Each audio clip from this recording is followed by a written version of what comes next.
Hi hall எல்லாரும் எப்படி இருக்கீங்க? இன்னைக்கு தம்பிக்கு லஞ்ச் பாக்ஸ்க்கு என்ன கொடுத்தேன்னு பார்த்தீங்கன்னா, வீட்ல வந்து உருளைக்கிழங்கு இருந்தது. சரி ஃப்ரெஞ்ச் ஃப்ரை பண்ணிடலான்னு சொல்லிட்டு, அத வந்து நீல வாக்குல கட் பண்ணி ஹாட் வாட்டர்ல வந்து போட்டுட்டேன். இத வந்து ஒரு 2, 3 மினிட்ஸ் வந்து விட்டுட்டு சால்ட் போட்டு 2, 3 மினிட்ஸ் விட்டுட்டோம் அப்படின்னா, சூப்பரா வந்து லைட்டா வெந்துரும். அதுக்கப்புறம் வடிச்சிட்டு டிஷ்யூ வச்சு நல்லா தொடச்சி எடுத்துறணும். தண்ணியே இருக்கக்கூடாது.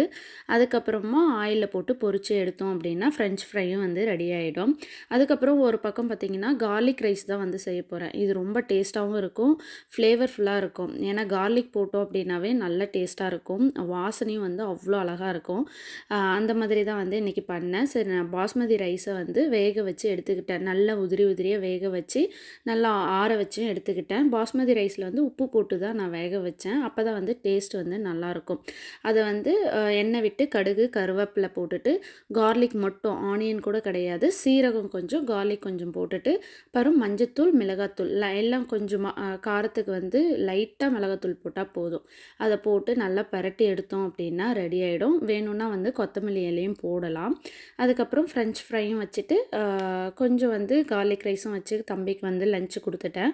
அவங்களுக்கு பார்த்தீங்கன்னா அதே கார்லிக் ரைஸு அதுக்கப்புறம் முன்னாடியே வந்து நான் சிக்கன் கிரேவியும் பண்ணி வச்சுருந்தேன். அவங்களுக்கு வந்து சிக்கன் கிரேவியும் ஊற்றி கொடுத்துட்டேன். தம்பியும் பார்த்தீங்கன்னா ரெடி ஆகிட்டு இருக்கான்.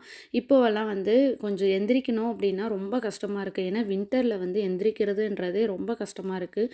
எப்போ இழுத்து போத்து தூங்கிட்டே இருக்கணும் போல் இருக்குது. அவங்களும் வந்து ஸ்கூல் கிளம்பிட்டாங்க. இதோட நான் வீடியோ முடிச்சுக்கிறேன்.